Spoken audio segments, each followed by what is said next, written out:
তো আপনার বন্ধুরা আপনারা কেমন আছেন অবশ্যই কিন্তু কমেন্টে জানাতে পারেন। তো আজকেও কিন্তু সেই একই রকম চিত্র আপনাদের সামনে আমি তুলে ধরছি। উত্তর চব্বিশ পরগনার স্বরূপনগরের চিত্র আপনারা দেখতে পাচ্ছেন আমার স্ক্রিনে এই মুহূর্তে।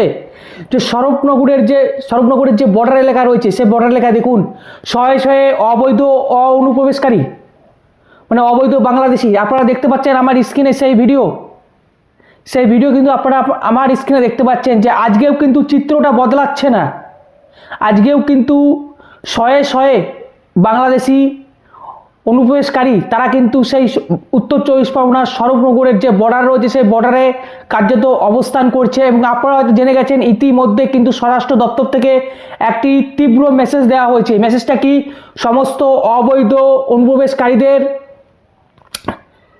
বায়োমেট্রিক করা হচ্ছে, বায়োমেট্রিক নেওয়া হচ্ছে। তাই এবং আপনাদের এখন প্রশ্ন আছে যে বায়োমেট্রিক কেন নেওয়া হচ্ছে, কারণ অনেকে আছে হয়তো অনেকে ভাবছে যে এসআইয়ের যদি মিটে যায় তারপরে তো তারা আবার ভারতবর্ষে ফিরে আসবেন, বা অনেকে ভাবছেন তাদেরকে আবার নিয়ে আসবেন, তো সেখানে জল ঢালছে বা সেগুড়ি বালি। কারণ এই বায়োমেট্রিক করা হচ্ছে তার একটি কারণ, তারা যদি আবার ভারতবর্ষে ফিরে আসে সঙ্গে সঙ্গে কিন্তু আবার ধরা পড়ে যাবে।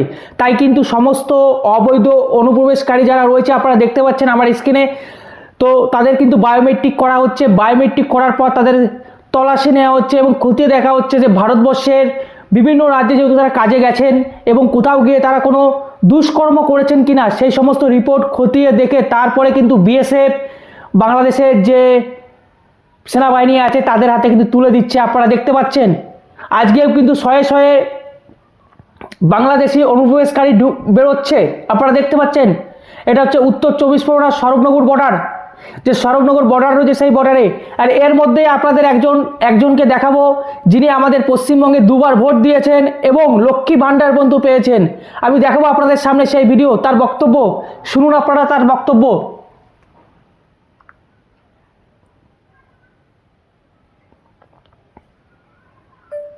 তো বন্ধুরা শুনতে পাচ্ছেন তার বক্তব্য, শুনুন একবার তিনি কি বলছেন। বাংলাদেশে কোথায় বাড়ি? সাতক্ষীরা জেলা, সাতক্ষীরা জেলা আশাশুনি থানা। আচ্ছা, এখানে কোথায় থাকতেন? এখানে থাকতাম সল্লেকে, কলকাতা সল্লেকে। হ্যাঁ, আচ্ছা, এখানে কি সেটার বাইরে করতেন? কাগজ করতাম, বাসা বাড়ি কাজ করতাম, বোতল টোতল করতাম, কেসের কাজ আধার কার্ড, ভোটার কার্ড তৈরি করেছিল? ওই সবে করিলাম টাকার বিনিময়ে? না। আর ব্যাংকের অ্যাকাউন্ট করেছিল? ছিল। আচ্ছা বলছি আপনারা তো গরিব মানুষ, তাহলে লক্ষ্মীর ভাণ্ডারে কত টাকা পেতেন? 500 টাকা পেতাম প্রথম, তারপরে এই কয়েকদিন 1000 টাকা দিল। আচ্ছা, ভোট দিয়েছিলেন? ভোট 2বার দিলাম। আচ্ছা, ফিরে যাচ্ছেন কেন? 2002 সালের না থাকলে ভোটের তালিকায় না থাকলে অসুবিধা হবে, তারপরে তাই যাচ্ছে। আচ্ছা, ভয় লাগছে কেন? ভয় লাগছে, ভয় দেখাচ্ছে সব যে 2002 সালের ভোটার তালিকায় নাম না থাকলে অনেক কিছু হবে, সেই ভয়তে যাচ্ছে। কোনখানে? এই সব আছে, এই 10-12 বছর আছে। আচ্ছা, তো বলছি এখানে তো আবার এখানে ফিরবেন? না, আর ফিরবো না, এখন বয়স হয়ে গেছে, আর ফিরবো না। যেখানে থাকতেন সেখানে তালা দিয়ে এসছেন? হ্যাঁ, যেখানে বাড়িতে থাকতেন? হ্যাঁ, ওখানে কি ভাড়া বাড়িতে থাকতেন? না, মাঠে থাকতাম, মাঠে ঝুড়ি বেঁধে থাকতাম। আচ্ছা, কি কি ডকুমেন্টস রয়েছে আপনার এখানে? ওই সবে করিলাম আধার কার্ড, ভোটার কার্ড, আর কিছু না। ব্যাংকের আর ব্যাংকের বইটা। হ্যাঁ, হ্যাঁ। আপনার নাম কি? রোকেয়া বিবি।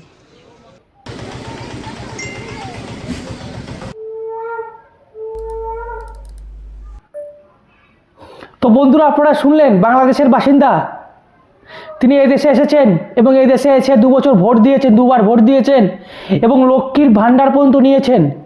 ভাবতে পারছেন লক্ষ্মী ভাণ্ডার পর্যন্ত পেয়েছেন তিনি। আর কি বলবেন এর থেকে বেশি কিছু? লক্ষ্মী ভাণ্ডার পেয়েছেন মানে কি, তার কাছে স্বাস্থ্যসাথী কার্ডও আছে। ভাবতে পারছেন? আপনারা কি কিছু বুঝতে পারছেন? আমাদের ট্যাক্সের টাকায় তাদেরকে কার্যত খাওয়ানো দাওয়ানো হচ্ছিল, আমাদের ট্যাক্সের টাকায় তাদের খাওয়ানো দাওয়ানো হচ্ছিল এবং কার্যত আমাদের রাজনীতিতে ঢুকে গিয়ে তারা আমাদের সরকার নির্বাচন করছিল, তারা আমাদের সরকার নির্বাচন করছিল। কতটা মারাত্মক! এর জন্য কি রাজ্যের মুখ্যমন্ত্রী বলেছিলেন এসআইআর नहीं करने देंगे, एसआईआर नहीं करने देंगे, आग लगा देंगे। এর জন্য কি বলেছিলেন রাজ্যের মুখ্যমন্ত্রী মাননীয় মমতা বন্দ্যোপাধ্যায়? এই কারণে কি তিনি বলেছিলেন যে তার দুবার ভোট দিয়েছে আপনারা শুনতে পারলেন, এবং লক্ষ্মী ভাণ্ডার পর্যন্ত পেয়েছেন, লক্ষ্মী ভাণ্ডার পর্যন্ত পেয়েছেন। তাহলে আমাদের ট্যাক্সের টাকায় এইভাবে তাদেরকে সেবা যত্ন করা হচ্ছিল, তাদেরকে কার্যত সেবা যত্ন করা হচ্ছিল। এবং আপনারা দেখতে পাচ্ছেন রীতিমতো কীভাবে ডেমোগ্রাফি পাল্টানোর একটা চেষ্টা কিন্তু চালাচ্ছিল। কীরকমভাবে ডেমোগ্রাফি পাল্টানো, দেশের যে ডেমোগ্রাফি সেটা পাল্টানো একটা চক্রান্ত হচ্ছিল। এই কারণেই কি বাংলাদেশের লোকগুলো বলছিল যে 4 দিনে কলকাতা দখল করে নেব, 4 দিনে উড়িষ্যা দখল করে নেব। তাহলে এই কারণেই বলছিল, কারণ তারা তো জানে যে তাদের লোক তো ভারতবর্ষের ভিতরে ঢুকে আছে। আপনারা দেখতে পাচ্ছেন শয়ে শয়ে লোক, এবং আপনারা দেখতে পাচ্ছেন কার্যত দুবার ভোট দিয়েছেন এবং লক্ষ্মী ভাণ্ডার পর্যন্ত পেয়েছেন। মানে আমাদের রাজ্যের মাননীয় মুখ্যমন্ত্রী এতটাই মানবিক, তিনি ভুলেই গেছেন কাদেরকে লক্ষ্মী ভাণ্ডার দিচ্ছেন, কাদেরকে স্বাস্থ্যসাথী কার্ড দিচ্ছেন, সবাইকে দিয়ে দিচ্ছেন, সবাইকে। শুধুমাত্র ভোটের জন্য দেশের সর্বনাশ করতে চাইছিলেন। এর জন্য কি বাধা দিচ্ছিলেন এসআইআর করতে, যে এসআইআর করতে দেবো না, আগুন জ্বলবে। তার তৃণমূলের প্রত্যেকটা নেতামন্ত্রীর বক্তব্য আপনারা যদি শুনে থাকেন, তারা বলেছে যে একজনও বৈধ ভোটারের নাম যেন বাদ না যায়। তারা কখনোই বলেনি যে কোনো অবৈধ ভোটারের নাম যেন না থাকে। সেই কথাটা একবারও বলেনি যে যেমন বৈধ ভোটারের নাম বাদ যাবে না, ঠিক তেমনি অবৈধ ভোটারের নামও যেন না থাকে। এই কথাটা তাদের মুখ থেকে কোনো একজন নেতার মুখ থেকে বেরোয়নি, শুধুমাত্র একজনের মুখ থেকে বেরিয়েছিলেন। তা আবার পরে ডিগবাজি খেয়ে গেছেন। তিনি হচ্ছেন বীরভূমের বাঘ অনুব্রত মণ্ডল। তিনি বলেছেন ভালো হচ্ছে, ভোটার কার্ডের হওয়া উচিত, নতুন পুরো একদম ময়লা যত আছে বেরিয়ে যাবে, তিনি কিন্তু বলেছিলেন। তারপর তার 48 ঘন্টার মধ্যে তিনি ডিগবাজি খেয়েছিলেন, 48 ঘন্টার মধ্যে। মানে ভাবতে পারছেন আমাদের রাজ্যে কি অবস্থা হয়েছে।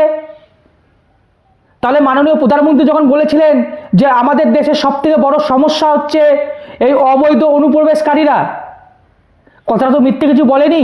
এটা চিন্তার বিষয়, এটা কিন্তু ভাবার বিষয় যে কিভাবে।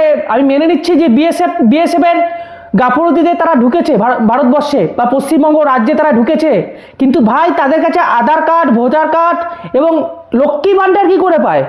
তারা লক্ষ্মী ভাণ্ডার কি করে পায়, কাদের মদতে পাচ্ছে?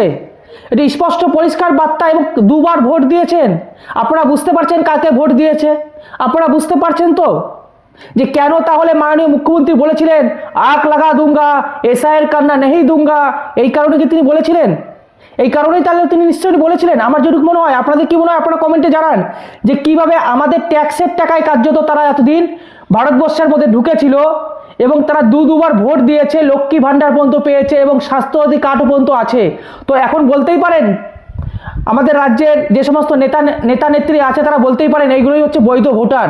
কারণ তারা যেহেতু বলছিল কোনো বৈধ ভোটারের নাম যাতে বাদ না যায়, তাহলে এগুলো কি তাদের মতে বৈধ ভোটার? আপনারা অবশ্যই কমেন্টে জানান।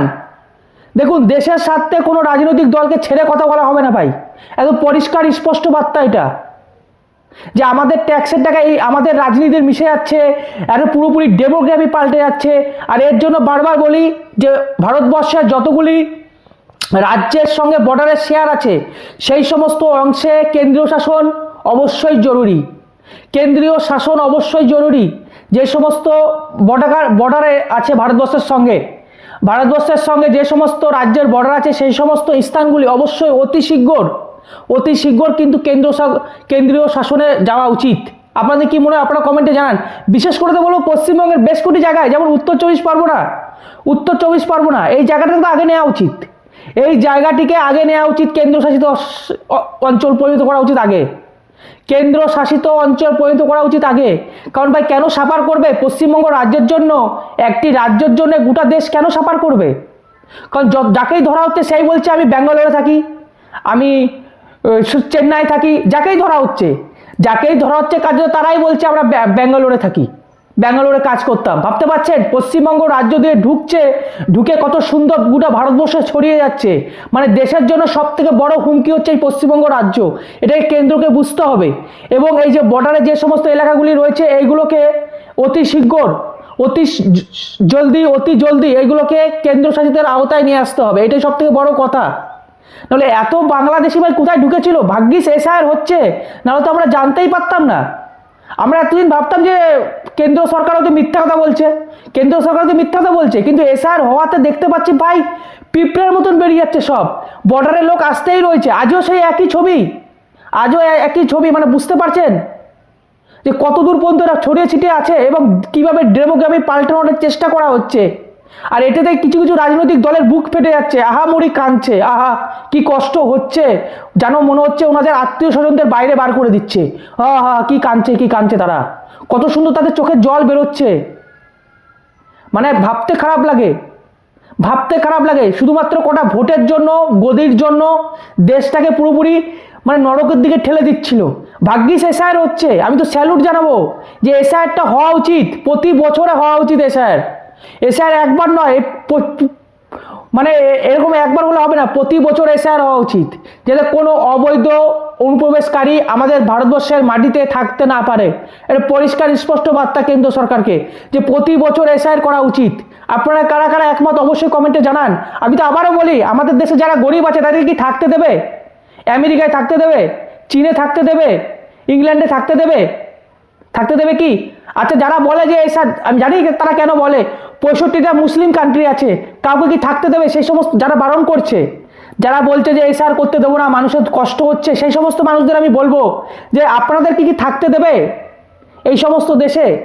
পৃথিবীর আর কোনো দেশে কি আপনাদের থাকতে দেবে অবৈধভাবে? আপনারা যান না সেই সব দেশে, একবার ঘুরে আসুন না, একবার ঘুরে আসুন। যাদের কষ্ট হচ্ছে, যাদের বুক পেটে যাচ্ছে কষ্টে, তাদেরকে আমি রিকোয়েস্ট করব, হাত জোর করে রিকোয়েস্ট, যে আপনারা নিজেরাই যে কোনো একটি দেশে অবৈধভাবে ঢুকুন।